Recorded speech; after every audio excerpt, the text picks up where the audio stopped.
taking a look at the sports world. Joining me is Eric Bay. We're going to kick things off talking NHL playoff picture, where for once in who knows how long, there's quite a few Canadian teams who are actually involved and actually have a shot of going somewhere with this, especially in that Pacific Division. Yeah, definitely that West. I don't think we have seen kind of that type of, problems there in the West, from the fact that they all are so close right there, obviously. And, from the Vancouver Canucks, the Edmonton Oilers, and the Calgary Flames, that West have been pretty bad. So it's pretty cool to see, obviously, at this point in the season. And it's going to be very tough here down to the wire, just 2 points apart, a few games in hand for the Canucks and Oilers over the Flames. So it's going to be tough there for the Flames to catch up. But I do think for them, it'll just be about, putting that effort every night and especially getting better at home. And the Oilers, they've got a few injuries, but I would say for them, it's also that secondary scoring has still kind of been an issue. You saw the Jets game there, Nugent Hopkins and Draisaitl 3 points. It's got to come from somewhere else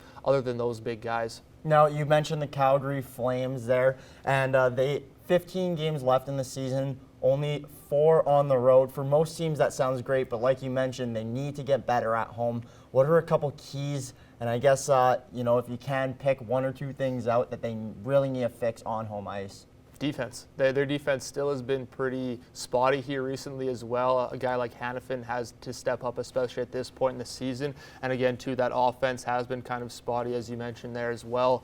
Gaudreau and Monahan have been stepping up here recently, but it's important for them to continue that and for other guys to also step up as well, because it can't just be Backlund here, who's been very hot recently. Now, in the East, one Canadian team is in that playoff picture, being the Toronto Maple Leafs. However, we're going to take a look at a team that isn't even close, I guess, in the Ottawa Senators, with one of their stars, Bobby Ryan, coming back into the lineup and really making a splash in his first game.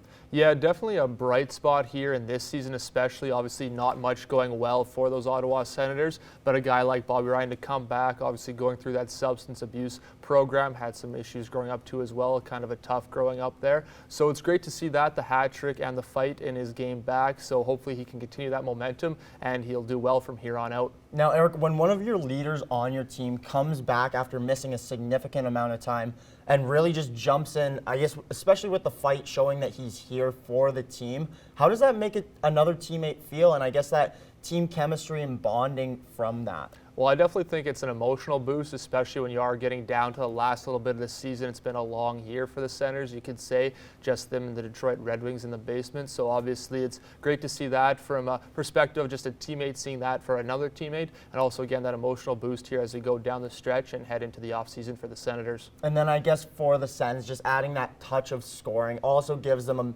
maybe some confidence for the future, for next year and whatnot.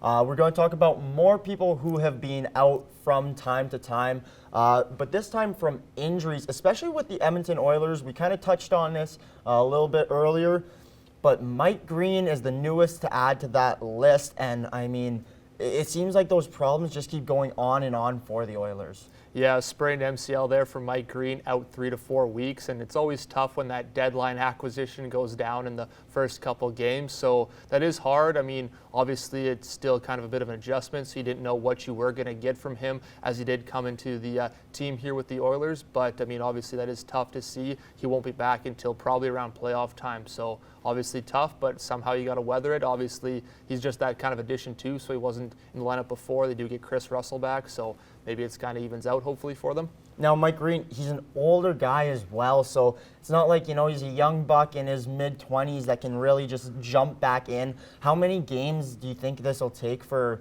him to get back into the flow, especially that close to playoffs? Well, you mentioned that. That's hard to say, especially if he does come back into playoffs. Everybody's going to be going. They'll be buzzing, all that adrenaline pumping. So I feel like that will be good for him. But again, it's just about how fast he can get back and be at that top level. So I think it'll probably take 2-3 game adjustment at least to get up to speed. And then finally, now to switch gears, I guess, away from NHLers to future NHLers, Ty Smith, the local product, set a Spokane Chiefs franchise record for most points by a defenseman, and he broke his old record. He got 8 points in one game, including a hat trick against the Seattle Thunderbirds. Just a real special player here. Yeah, I mean, 3 goals in 5 games is a great night for any player, and especially when you tie in the fact that he is a defenseman. Obviously, a great way to kind of end the season as they do head into those playoffs, and that's really what he's brought his entire career is just that offensive bent from the blue line. So he's definitely looking good, and when he turns pro next year, it should be fun to watch. Yeah, New Jersey really has a bright spot with him.